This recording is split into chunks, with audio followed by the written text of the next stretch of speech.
everyone, I am Aradhana from Learner Hub, a free learning platform where you can learn math, science, SST absolutely for free at learnerhub.com.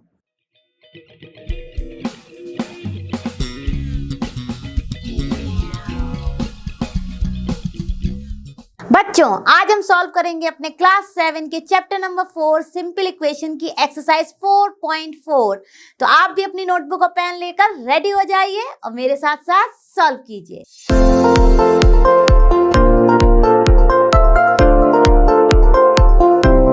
तो चलो बच्चों, देखते हैं हमारा first question क्या कह रहा है। Set up equations and solve them to find the unknown numbers in the following cases. ठीक है, तो हमें कुछ केसेस दिए गए हैं जिनमें हमें पहले अपनी इक्वेशन फॉर्म करनी है और फिर उनको सॉल्व करना है। तो आप काफी प्रैक्टिस करते चले आ रहे हैं एक्सरसाइज 4.1, 4.2, 4.3 में कि वन वेरिएबल की इक्वेशंस को हम कैसे सॉल्व करते हैं, और मैंने उसके लिए आपके 2 मेथड्स भी पढ़ाए थे। अब हम करते हैं उन्हीं कॉन्सेप्ट्स को लेते हुए ये वर्ड प्रॉब्लम सॉल्व। तो ठीक है, चलिए पढ़ते हैं अपनी पहली। क्या कह रही है?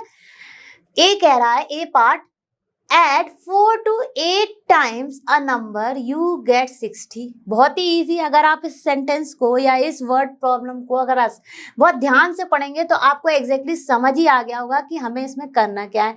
हमें 8 टाइम्स कोई नंबर है उसमें 4 को ऐड करना है, और जब हम वो कर रहे हैं तो हमें क्या मिल रहा है? 60। तो उसी से हमें इक्वेशन बनानी है। लेकिन पूरी कहानी क्या है? हमें नंबर नहीं पता है। अगर हमें नंबर पता होता तो हम डायरेक्ट वैल्यू निकाल लेते। तो उसके लिए हम क्या करेंगे? हम नंबर को ले लेंगे कोई वेरिएबल। तो चलिए करते हैं शुरू। ए पार्ट। अब आपको क्वेश्चन तो समझ में आ ही गया है, तो फटाफट इसकी इक्वेशन बना लेते हैं। 8 टाइम्स ऑफ नंबर मतलब 8 इंटू एक्स, राइट। अगर मैं कहूँ 8 टाइम ऑफ 2 तो क्या हो जाएगा? 8 इंटू 2 16, या 2 इंटू 8 16। दोनों ही वेज में क्या आएगा? 16 ही। तो 8 टाइम हमें नंबर नहीं पता है तो हमने 8 इंटू एक्स, जिससे हम लिख सकते हैं 8x, राइट।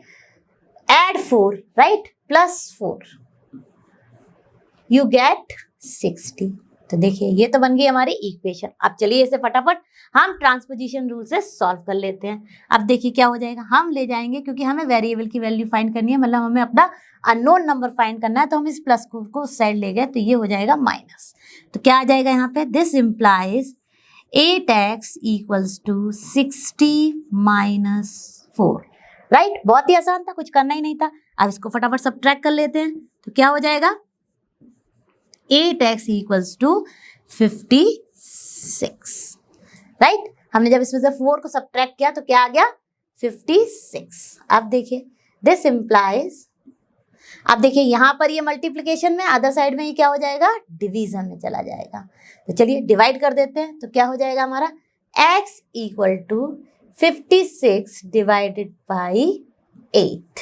और देखिए हमारा अननोन नंबर का वैल्यू आ गया, यानी जो नंबर जिसके पीछे पूरा वर्ड प्रॉब्लम था वो हमने फाइंड कर लिया। 8 7 जा 56। तो हमारे x की वैल्यू आ गई 7। बहुत ही इजी था, फटाफट हमने साइन कर लिया। अब वेरीफाई करना, मान लीजिए एग्जाम में ये क्वेश्चन आ जाए और आपको देखना है जो वैल्यू आपने, वैसे तो बहुत ही आसान था, आपने फटाफट सॉल्व कर लिया है। लेकिन अगर 1% डाउट है तो इसको फटाफट इक्वेशन में रख लीजिए। देखिए आप जैसे ही इसको इक्वेशन में रखेंगे, x की जगह 7, ये हो जाएगा 56। 8 7 जा 56 प्लस 4, और वो दे देगा आपको राइट हैंड साइड के बराबर।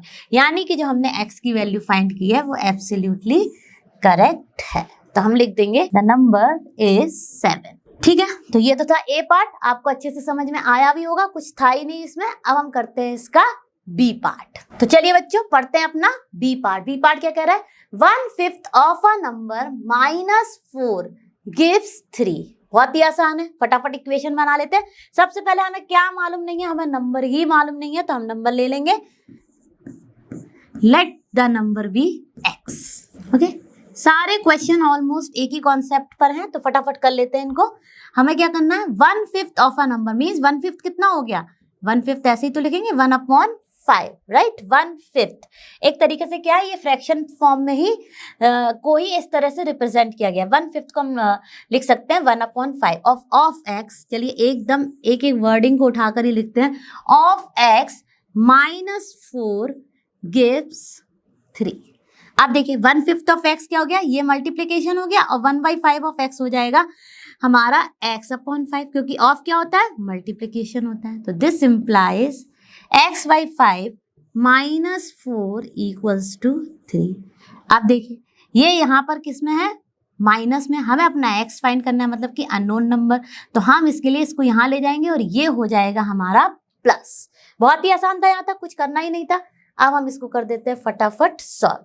तो ये हो जाएगा हमारा this implies x upon 5 equal to 3 + 4 and then we can write x upon 5 equal to 7, right? हो गया सिंपल। अब देखिए ये यहाँ पे ट्रांसपोजिंग कर रहे हैं हम इसकी 5 की, तो ये यहाँ पर चला जाएगा मल्टीप्लिकेशन में, क्योंकि ये यहाँ पर है डिवीजन में। ये तो आपको काफी अच्छे से अब समझ आ चुका होगा, तो आप फटाफट सॉल्व भी कर चुके होंगे। तो देखिए हमारे x की वैल्यू आ गई 35। अब चलिए अपनी वेरिफिकेशन को भी करके देख लेते हैं। अब देखिए यहाँ आप जैसे ही रखेंगे इसको, तो ये क्या हो जाएगा 35 अपॉन 5, राइट? 35 x की वैल्यू क्या है 35 अपॉन 5 क्या हो जाएगा हमारा 7 5 7 35 और 7 - 4 क्या होगा 3। यानी जो हमने वैल्यू फाइंड की है वो हमारी एब्सोल्युटली करेक्ट है। बहुत ही आसान था। अब हम चलते हैं इसके नेक्स्ट पार्ट पर। तो चलिए बच्चों देखते हैं अपना next part. If I take 3/4 of a number and add 3 to it, I get 21. Very good. चलिए अब इसको कर लेते हैं फटाफट, कुछ करना ही नहीं है। If I take 3/4 of a number, तो नंबर पता नहीं है, सबसे पहले हम क्या लिख देंगे, let the number be x। ये तो हमें लिखना ही लिखना है, तो चलिए हमने अपना लिख दिया, कुछ करना ही नहीं था क्योंकि हमें नंबर ही नहीं मालूम है। आप देखिए फटाफट लिख देते हैं। If I take 3/4 of a number and add 3 to it, तो कुछ करना ही नहीं है। 3/4 ऑफ अ नंबर, तो 3/4 हमने नंबर क्या मान लिया अपना x, और उसमें ऐड कर रहे हैं हम 3। बहुत ही सिंपल इंग्लिश में सेंटेंस दिए हुए हैं और हमें मिल रहा है 21। हो गई ना हमारी इक्वेशन फॉर्म। अब चलिए इसको सॉल्व करते हैं। I am very much sure कि आप यहाँ देख ही नहीं रहे होंगे, अपने आप कर रहे होंगे। तो चलिए करते हैं इसको, क्या हो जाएगा यहाँ पर, है ना? अब देखिए इसको ले जाते हैं हम फटाफट इस साइड, तो ये हो जाएगा माइनस। तो क्या आ जाएगा यहाँ पर, this implies 3x upon 4, right? 3/4x क्या हो गया 3x अपॉन 4, और ये जाएगा हमारा 21 - 3। अब यहाँ हो जाएगा ये 3x अपॉन 4 इक्वल टू, ये हो गया हमारा 18, राइट? अब क्या करना है, अब 4 को इस साइड ले जाते हैं। ये मल्टीप्लिकेशन डिवीजन में है, अदर साइड में चला गया मल्टीप्लिकेशन में। तो देखिए 3x इक्वल टू 18 × 4, राइट? अब क्या करना है हमें, अब हम इसको भी ले जाते हैं इस साइड, तो क्या हो जाएगा, ये यहाँ मल्टीप्लिकेशन में, अदर साइड में गया डिवीजन में। तो x हो जाएगा हमारा 18 × 4 अपॉन 3। तो 3 × 6 = 18, और फिर आ गया हमारा this implies x equals to 6 4 = 24। तो हमारा x यानी कि अननोन नंबर की वैल्यू है 24। अब फटाफट चेक कर लेते हैं, 24 रख दीजिए x की जगह, तो ये हो जाएगा हमारा 3 × 24 अपॉन 4। अब 4 से इसको जैसे ही आप डिवाइड करेंगे तो क्या आ जाएगा 6, और 6 3 × क्या होगा 18, और 18 + 3 क्या हो जाएगा 21। यानी कि जो हमने value x equal to 24 find की है वो है एब्सोल्युटली करेक्ट। आई होप आपको ये भी अच्छे से समझ में आ गया होगा। हम चलते हैं अपने डी पार्ट पर। तो चलिए बच्चों पढ़ते हैं अपना डी पार्ट। डी पार्ट क्या कह रहा है, when I subtracted 11 from twice a number the result was 15। बहुत ही आसान है। क्या करना है, when I subtracted 11 from twice a number, पहले तो हमें क्या करना पड़ेगा, ट्वाइस ऑफ अननोन नंबर, तो वो हम मान लेंगे x, तो 2x, और फिर उसमें से 11 सब्ट्रैक्ट करना है, और क्या रिजल्ट आ रहा है 15, तो इक्वल में हो जाएगा हमारा 15। तो चलिए कर लेते हैं इसको ही फटाफट। Let the number be x, सबसे पहले तो हमें यही लिखना होता है, तो हमने लिख दिया। अब देखिए ट्वाइस ऑफ अ नंबर, तो 2x, राइट, -11 गिव्स रिजल्ट 15। बहुत ही आसान था, फटाफट इक्वेशन बन गई। अब फटाफट इसको सॉल्व कर लेते हैं। माइनस गया उधर, तो ये हो जाएगा प्लस, तो ये हो जाएगा this implies 2x equals to 15 + 11, right? अब देखिए क्या हो जाएगा, 2x इक्वल्स टू, ये हो गया 26, राइट? अब देखिए हमारा 2x इक्वल्स टू 26 है, तो हम नेक्स्ट में क्या करेंगे, this implies x equal to 26, यहाँ पर ये मल्टीप्लीकेशन में था, अदर साइड में जाएगा डिवीजन में। तो चलिए फटाफट डिवाइड कर देते हैं और हमारे x की वैल्यू आ गई 13। कितना आसान था। आप देखिए फटाफट वेरीफाई कर लेते हैं। जैसे यहाँ पे आप रखेंगे 13 तो ये क्या हो जाएगा, 13 2 जा 26 माइनस 11 और 26 माइनस 11 आपको देगा 15। तो देखिए कितना आसान था, फटाफट हमने कर लिए अपने चारों के चारों पार्ट सॉल्व। हम चलते हैं इसके नेक्स्ट पार्ट पर। चलो बच्चों हम शुरू करते हैं अपना ई पार्ट। तो ई पार्ट क्या कह रहा है, Munna subtracts thrice the number of notebooks he has from 50. He finds the result to be 8. अब देखिए क्या कह रहे हैं ये कि मुन्ना जो है उसके पास जो भी नोटबुक्स हैं उसका वो जो भी नंबर ऑफ नोटबुक्स हैं उसका वो 3 टाइम्स जो है वो सब्ट्रैक्ट कर रहा है 50 से और उसको रिजल्ट मिल रहा है 8। तो हमें फाइंड करनी है नंबर ऑफ बुक्स नोटबुक्स। तो चलिए हम मान लेते हैं let the number of notebooks be x। तो चलिए फटाफट सॉल्व करते हैं। E1 पहले लिख लेंगे हम let the be x, right. अब देखिए क्या करेंगे यहाँ पे हम करेंगे अपना फ्रॉम 50 ही subtracting thrice the number of notebooks, तो 3 टाइम्स ऑफ x, राइट। और क्या आ रहा है 8। बहुत ही आसान है, हमारी इक्वेशन फॉर्म हो चुकी है। अब देखिए हमें अपना वेरिएबल फाइंड करना है, राइट। तो एक तरीका है कि हम इसको यहाँ ले जाएं, है ना। तो चलिए यही कर लेते हैं, इसको यहाँ ले जाएंगे तो ये कैसा नंबर है इस समय, पॉजिटिव। ये अदर साइड में जाएगा तो हो जाएगा नेगेटिव। तो देखिए क्या हो गया, this implies -3x as it is रहेगा और हम क्या मूव कर रहे हैं उसका साइन चेंज हो जाएगा। तो ये हो जाएगा 8 - 50। अब देखिए यहाँ पे हमें करना पड़ेगा फॉलो अपना इंटीजर कॉन्सेप्ट, क्योंकि 1 पॉजिटिव आ गया 1 नेगेटिव। तो हम क्या करते हैं, हम हमेशा सब्ट्रैक्ट करते हैं और जो भी वैल्यू बिगर होती है उसके आगे जो साइन होता है वो फॉलो करते हैं। तो 50 - 8 तो हो जाएगा हमारा 42, राइट। ये तो आप पढ़ते आ रहे होंगे इंटीजर कॉन्सेप्ट काफी टाइम से, तो अब आप काफी थॉरो हो चुके होंगे। तो ये हो जाएगा हमारा -42। आप देखिए चाहिए तो माइनस माइनस हम यहाँ पर कैंसिल कर सकते हैं। अब तो हम ले जाएंगे इस साइड, तो ये है यहाँ पे मल्टीप्लिकेशन में, अदर साइड में जाएगा ये डिवीजन में। तो चलिए ये काम भी कर लेते हैं अपना फटाफट।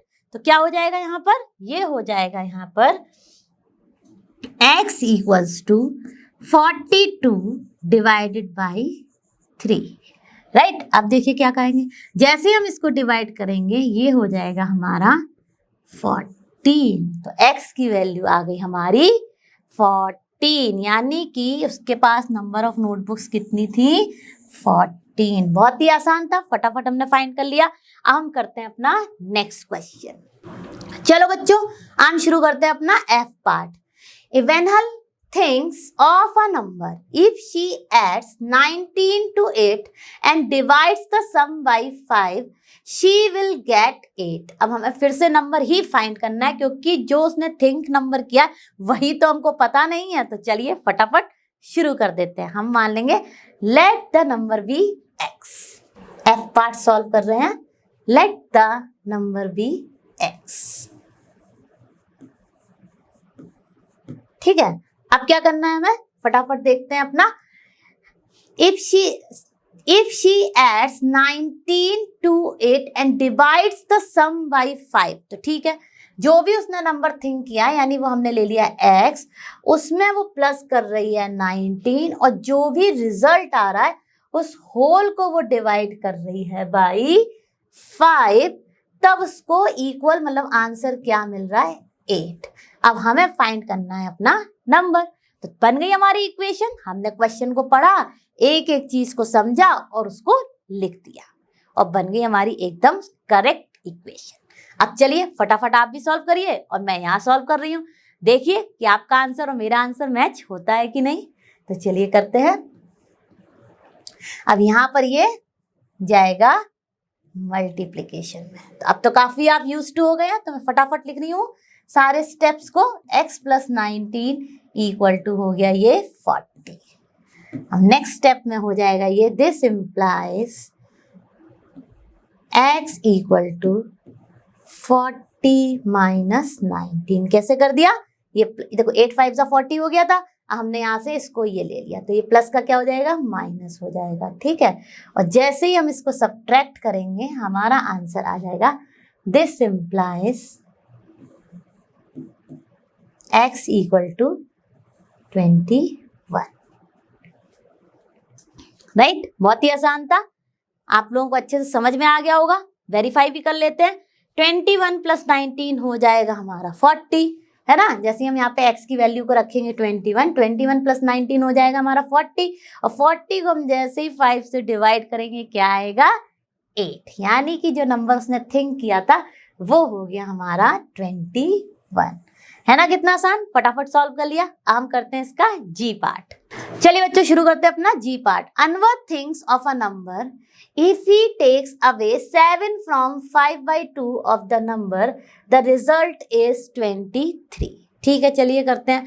Anwar thinks of a number, ठीक है, तो सबसे पहले यही कर लेते हो कि हमको नंबर ही नहीं पता, तो हम ले लेते हैं let the number be x, है ना। जो चीज नहीं पता है उसी को हमने वेरिएबल के फॉर्म में ले लिया।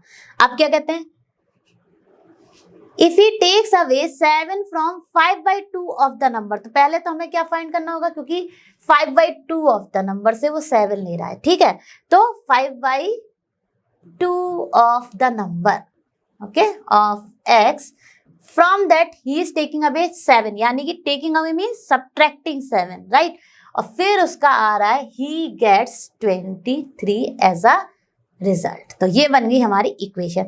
अब ऑफ तो होता है मल्टीप्लिकेशन, तो इसको हम लिख सकते हैं 5x, एक स्टेप मैंने स्किप कर दिया, 5/2 इंटू एक्स, जो कि हो जाएगा 5x upon 2 minus 7 equals to 23। अब तो इतनी प्रैक्टिस कर चुके हैं कि ये एक स्टेप मैंने अगर ऐसे लिख दिया तो आपको डेफिनेटली समझ में आ गया होगा।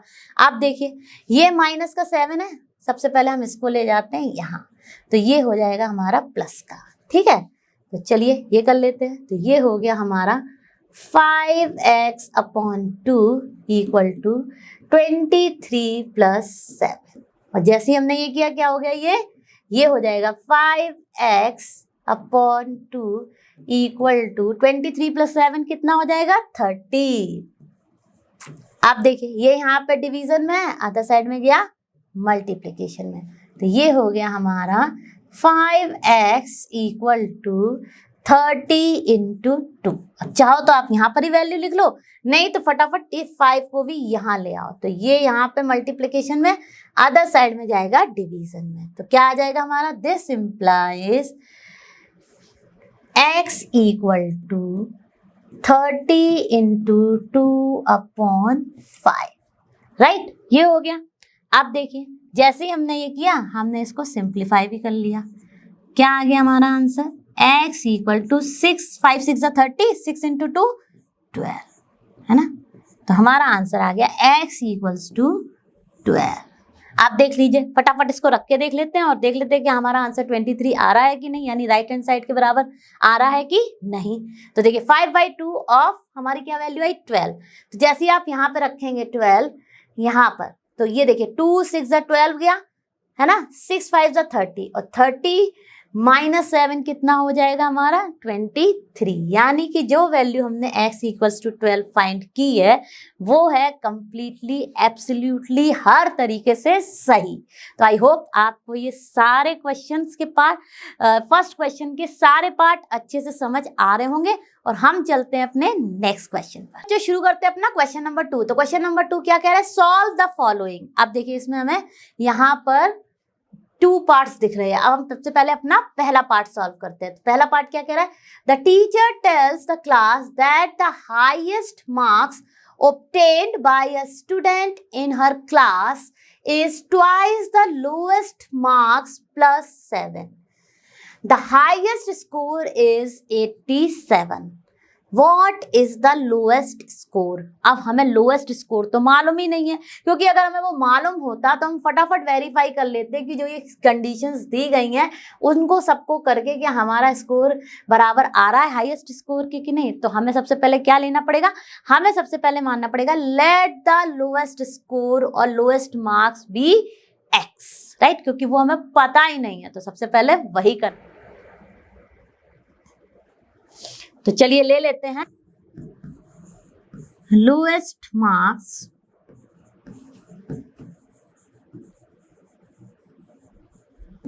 We x, right. अब देखिए हम क्या करेंगे, इसमें क्या कह रहे हैं, कंडीशन कह रहे हैं कि टीचर बोल रही है कि हाईएस्ट मार्क्स जो स्टूडेंट ने के आए हैं वो हैं ट्वाइस ऑफ लोएस्ट मार्क्स, यानी कि ट्वाइस ऑफ एक्स प्लस 7, और क्या है हाईएस्ट स्कोर 87। अब चलिए फटाफट हम फाइंड करते हैं अपने लोएस्ट मार्क्स। तो चलिए क्या हो जाएगा, यहाँ पर यहां से लेके गए हम इसको यहाँ, तो ये हो गया माइनस, ठीक है। तो 2x ये आ गया 2x equals to 87 minus 7, right. बहुत ही सिंपल था, कुछ करना ही नहीं था हमें, ये तो आप सब पढ़ते ही आ रहे हैं इतने दिनों से, हम लोग इतनी सारी एक्सरसाइज भी सॉल्व कर चुके हैं। अब देखिए ये क्या हो जाएगा, 2x इक्वल मल्टीप्लिकेशन में, अदर साइड में चला गया ये डिवीजन में, तो ये हो गया हमारा x equal to 80 divided by 2, और वो आ गया हमारा 40, यानी कि जो लोएस्ट स्कोर है वो हमें पता चल गया, जो लोएस्ट मार्क्स आए हैं वो है 40 इन द क्लास। अब हम देख लेते हैं कि क्या ये मार्क्स जो हैं जो हमारे हाईएस्ट स्कोर को सेटिस्फाई कर रहे हैं या नहीं। तो देखिए यहाँ पे रखेंगे हम 40 x की जगह, तो क्या हो जाएगा 40 इंटू 2 80 प्लस 7 87, यानी हमारी लेफ्ट हैंड साइड आ रही है बराबर राइट हैंड साइड के। इसका मतलब ये है जो वैल्यू हमने लोएस्ट स्कोर की फाइंड की है वो है एकदम करेक्ट। तो आई होप मुझसे पहला। अब हम चलते हैं अपने नेक्स्ट क्वेश्चन पर।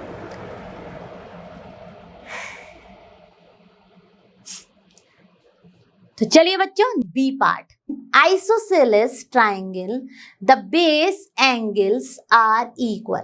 ऑब्वियसली वो हमको पता ही होता है कि आइसोसेलेस ट्राइंगल में 2 साइड्स इक्वल होती हैं, और जो साइड्स इक्वल होती हैं उनका अपोजिट एंगल भी इक्वल होते हैं, ठीक है। The vertex angle is 40, what are the base angles of the triangle. Remember the sum of the 3 angles of a triangle is 180 degree. ये तो हम काफी टाइम से पढ़ते आ रहे हैं, राइट। ये शायद आपने अपने 6th स्टैंडर्ड से पढ़ना शुरू ही कर दिया होगा। अब देखिए मैं आपको समझाने के लिए एक सिंपल सा ट्राइंगल ड्रॉ कर देती हूँ, ठीक है। और मान लीजिए ये 2 साइड्स इक्वल है, वर्टेक्स एंगल ये है जिसकी वैल्यू दी गई है हमें 40 डिग्री, ठीक है। अब ये हो गया 40 डिग्री, अब ये दोनों साइड्स इक्वल हैं तो ये दोनों एंगल्स भी इक्वल होंगे। मान ली हमने ये दोनों एंगल्स जो हैं वो हैं हमारे x, ले लेते हैं, बहुत देर से हम लोग x ही ले रहे हैं।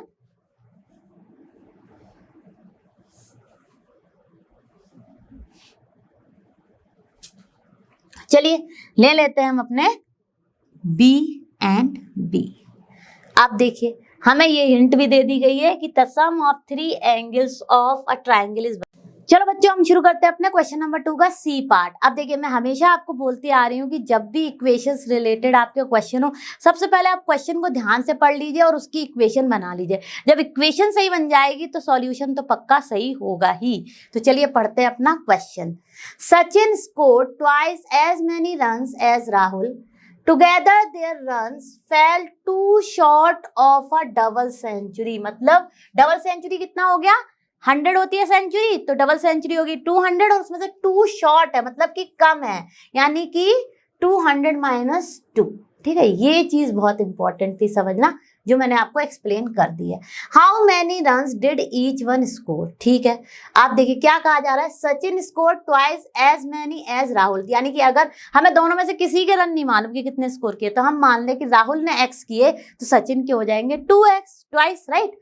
टुगेदर देयर रन्स, टुगेदर मतलब दोनों को ऐड करना है, दोनों को कंबाइन करना है, राइट। तो हो जाएगा x प्लस 2x, क्या हो रहा है शॉर्ट हो रहा है डबल सेंचुरी में से 2, यानी कि 200 माइनस 2। ठीक है, तो ये बन जाएगी हमारी इक्वेशन। तो क्वेश्चन हमने ढंग से पढ़ा और हमें पूरी तरह से समझ आ गया। अब हम इसको लिख लेते हैं इक्वेशन की फॉर्म में। चलिए लिखते हैं फटाफट।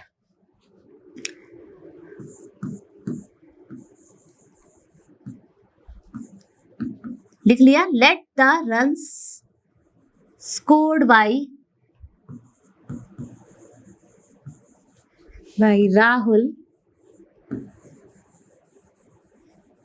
B x. सचिन के हो गए, ट्वाइस किया ना डबल, तो ठीक है, सचिन के हो गए हमारे 2x। अब टुगेदर मतलब दोनों की कंबाइन कर दिए, 2x plus x is giving double century, यानी कि 200 माइनस 2, 2 शॉर्ट ऑफ 200, 2 नंबर्स का शॉर्टेज हो गया सेंचुरी होने में डबल। अब ये हो गया हमारा 3x, 2x plus 3x, right. तो ये हो गया हमारा 3x और यहाँ पे आ गया हमारा 198। 200 माइनस 2 विल बी 198। अब देखिए बहुत ही आसान है, इसको इस साइड ले गए तो यहाँ ये मल्टीप्लिकेशन, अदर साइड में गया डिवीजन में। ठीक है, तो क्या आ जाएगा यहाँ पर, ये हो जाएगा this implies x equals to 198 divided by 3। और जैसे ही हमने सॉल्व करेंगे तो क्या आ गया हमारा 66। अब ये किसके रन है, ये है हमारे राहुल के, क्योंकि हमने राहुल के ही तो x लिए थे, तो हम लिख देंगे राहुल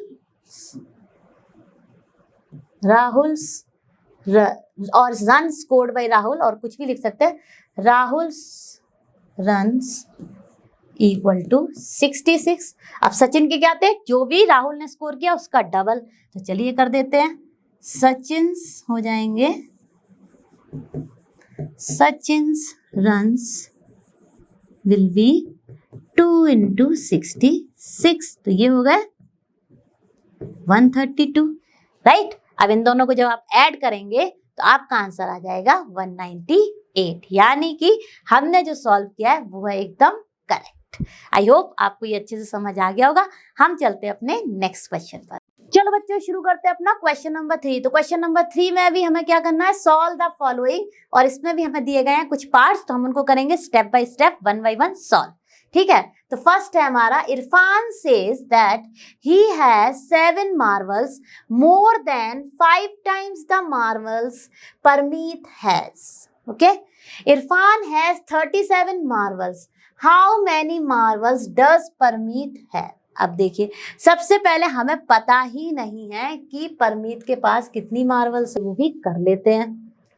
इरफान सेज, अब हम पढ़ रहे हैं फिर से क्वेश्चन को, Irfan says that he has 7 Marvels more than 5 times the Marvels Parmeet has, यानी 5 times ऑफ m। मार्वल हमने क्या मानी है जो परमीत के पास है, वो है m, तो 5 times क्या हो गया, 5 times into m, राइट। तो 5 into m एंड 7 मोर, 7 मोर मतलब प्लस 7।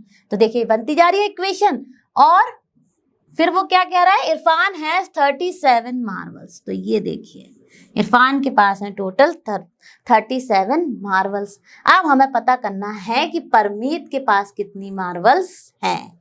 तो बहुत ही आसान है, इसको ले जाते हैं इस साइड और कर देते हैं फटाफट सब्ट्रैक्ट। ये आपको याद रखना है ट्रांसपोजिंग रूल्स को, प्लस हो जाता है अदर साइड में माइनस, मल्टीप्लिकेशन अगर आप ले जाते हैं इक्वल टू के अदर साइड तो हो जाता है डिवीजन, एंड वाइस वर्सा। ठीक है, तो ये हो गया हमारा 5m इक्वल टू 37 माइनस 7।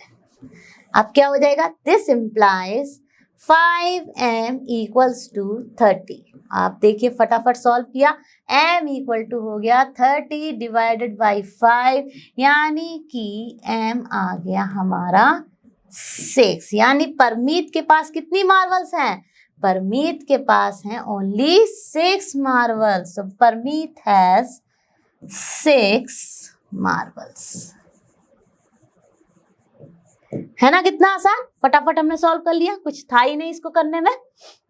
ये है हमारा थर्ड का फर्स्ट पार्ट। ओके, तो परमीत क्या कह रहा है, वो परमीत कह रहा था कि उसके पास, सॉरी इरफान क्या कह रहा था, इरफान कह रहा था कि 5 times प्लस 7 था। तो चलिए 6 का 5 times कितना हो गया 30 और प्लस 7 37, यानी कि इरफान सही कह रहा था कि उसके पास 37 मार्बल्स है, और जो कि यहाँ से जस्टिफाई भी हो गया। तो आई होप आपको ये क्वेश्चन समझ में आ गया होगा। हम चलते हैं इसके सेकंड पार्ट पर। तो चलिए बच्चों शुरू करते हैं अपना second part. Lakshmi's father is 49 years old. He is 4 years older than 3 times Lakshmi's age.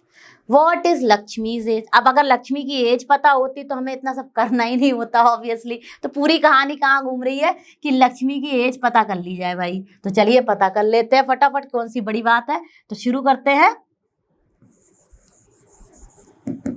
Let the Lakshmi's age be, मान ली हमने चलिए y, कुछ और वेरिएबल ले लिया, बहुत देर से x ले रहे हैं, b ले रहे हैं, हमने y ले लिया।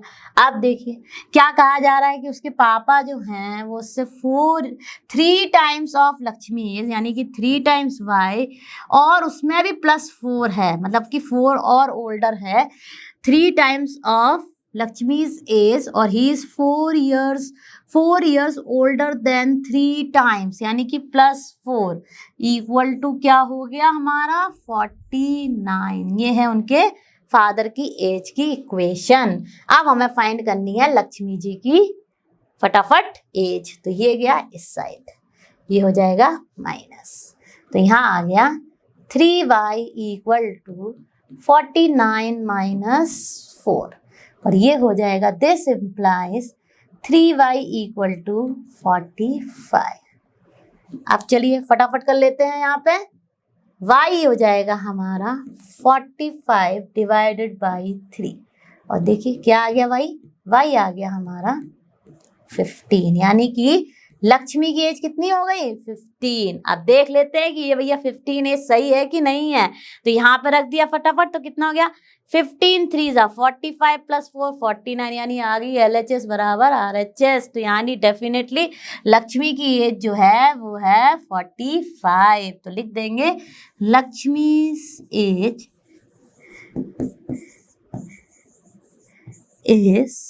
लक्ष्मी की एज क्या है 15। तो लक्ष्मी's एज इज 15। आई होप आपको ये अच्छे से समझ आ गया होगा। अब हम चलते हैं अपने नेक्स्ट पार्ट पर। चलो बच्चों शुरू करते हैं अपना क्वेश्चन नंबर 3 का थर्ड पार्ट। अब थर्ड पार्ट क्या कह रहा है? People of Sundargram planted trees in the village garden. Some of the trees were fruit trees. The number of non-fruit trees were 2 more than 3 times the number of fruit trees, right? What was the number of fruit trees planted if the number of non-fruit trees planted was 77? अब देखिए इस question को हमने ध्यान से पढ़ लिया। अब हम इसमें से क्या पता नहीं है सबसे पहले वो लिखते हैं as a form of variable. तो देखिए कितना, some of the trees were fruit trees, number of non fruit trees were 2 more than 3 times number of fruit trees. तो अगर हम फ्रूट ट्रीज को कुछ वेरिएबल ले लें तो उससे हम रिलेशन निकाल सकते हैं अपने नॉन फ्रूट ट्री का, राइट? क्योंकि क्वेश्चन पढ़ते ही जब आप इतनी प्रैक्टिस कर लेंगे तो आपको आइडिया लगने लगेगा कि एग्जैक्टली किस चीज को हमें लेना है वेरिएबल। तो ठीक है, क्योंकि रिलेशन पूरा दिया गया है नॉन फ्रूट के टर्म्स में, तो हम मान लेते हैं अपने नंबर ऑफ फ्रूट ट्रीज, कुछ भी मान लेते हैं, चलिए मान लिए ए। ठीक है, आप देखिए नॉन फ्रूट ट्रीज क्या है? नॉन फ्रूट ट्रीज हैं 3 टाइम्स फ्रूट ट्री प्लस 2। तो चलिए 3 times of A plus 2, right? What was the number of fruit trees planted if the non fruit tree planted was 77? ठीक है, तो ये रिलेशन हमें दे दिया गया है। हमने बहुत ध्यान से क्वेश्चन को पढ़ा और अपनी इक्वेशन को फॉर्म कर लिया। देखिए यहाँ पे था कि नॉन फ्रूट ट्री जो है वो है 2 more than the 3 times of number of fruit tree. तो वही लिखा हमने, ए माना था फ्रूट ट्रीज को, तो 3a + 2 = 77। अब इक्वेशन बन गई, अब तो हम इसे सॉल्व कर ही लेंगे। चलिए फटाफट कर लेते हैं। तो 3a हो जाएगा हमारा 77 - 2, राइट? डायरेक्टली मैं आई एम राइटिंग, तो ये हो जाएगा यहाँ पे this implies 3a equal to 75 divided by 3 और ये हो जाएगा हमारा 3 2 6 and 5, राइट। तो हमारे नंबर ऑफ फ्रूट ट्री आ गए 25। अब देखिए फटाफट चेक कर लेते हैं। 25 3 75 प्लस 2 77, यानी हमारे जो नॉन फ्रूट ट्री है उनकी कंडीशन भी सेटिस्फाई हो गई, यानी जो हमने अपने फ्रूट ट्रीज की वैल्यू होंगे, तभी तो आता है कॉन्फिडेंस। तो चलिए हम चलते हैं अपने नेक्स्ट क्वेश्चन पर। चलो बच्चों देखते हैं अपना क्वेश्चन नंबर 4। तो क्वेश्चन नंबर 4 क्या कह रहा है? Solve the following riddle, I am a number, tell my identity, take me 7 times over and add up 50. To reach a triple century you still need 40. अब देखिए बहुत ही आसान है, आप स्टेप बाय स्टेप पढ़ते जाइए तो आपको समझ में आएगा। सबसे पहले तो हमें क्या पता नहीं है, हमें नंबर ही नहीं पता है, तो हम ले लेंगे अपना let the number be x, right. और कुछ भी ले सकते हो, ऐसा नहीं है कि आपको यही लेना है, आप कुछ और वेरिएबल भी ले सकते हो। लेट द नंबर बी, चलिए इस टाइम मैंने मान लिया अपना एम, ठीक है। आप देखिए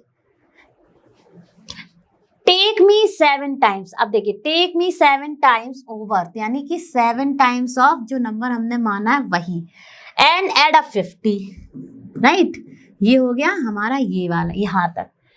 to reach a triple century you still need 40, मतलब हमें जो भी है इसमें अभी 40 और ऐड करना है, तब हम पहुंचेंगे ट्रिपल सेंचुरी। यानी ट्रिपल सेंचुरी क्या हो गया? 3 into 100, 1 सेंचुरी होती है 100, जो आप लोग सब जानते होंगे क्योंकि आप सब क्रिकेट देखते हैं, राइट। अब देखिए ये क्या हो जाएगा इसका, 7m प्लस 50 प्लस 40, तो बहुत ही आसान है 90, और यहाँ लिख दिया हमने 300।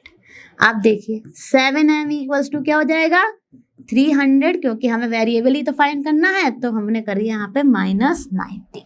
बहुत ही आसान था। अब मैं यहाँ पे फटाफट लिखती हूँ m इक्वल्स टू, यहाँ हो जाएगा हमारा 210/7, और ये आ गया हमारा m की वैल्यू क्या आ गई हमारी? 30, यानी कि नंबर जो है, जो कि नहीं हमें मालूम था, वो है 30। बहुत ही आसान था। सो हम लिख देंगे द नंबर इज 30। बहुत ही आसान था, फटाफट इक्वेशन में रख के देख लीजिए। 7 times 30 कितना हो गया? 210, 210 प्लस 90 हमारा आ गया 300, यानी कि जो हमने इक्वेशन फॉर्म करके वैल्यू निकाली है वो है एब्सोल्युटली करेक्ट। आई होप आपको ये क्वेश्चन भी बहुत अच्छे से समझ आ गया होगा। आप ऐसी और बहुत सारी रिडल्स, पजल्स और सिंपल इक्वेशंस की क्वेश्चंस को सॉल्व कीजिए और हो जाइए इस कॉन्सेप्ट में एकदम श्योर। तो बच्चों ये तो था हमारे चैप्टर नंबर 4 सिंपल इक्वेशन की एक्सरसाइज 4.4 का सॉल्यूशन। आई होप आप मेरे साथ इसे सॉल्व कर रहे थे और आपने सारे क्वेश्चंस अच्छे से समझे।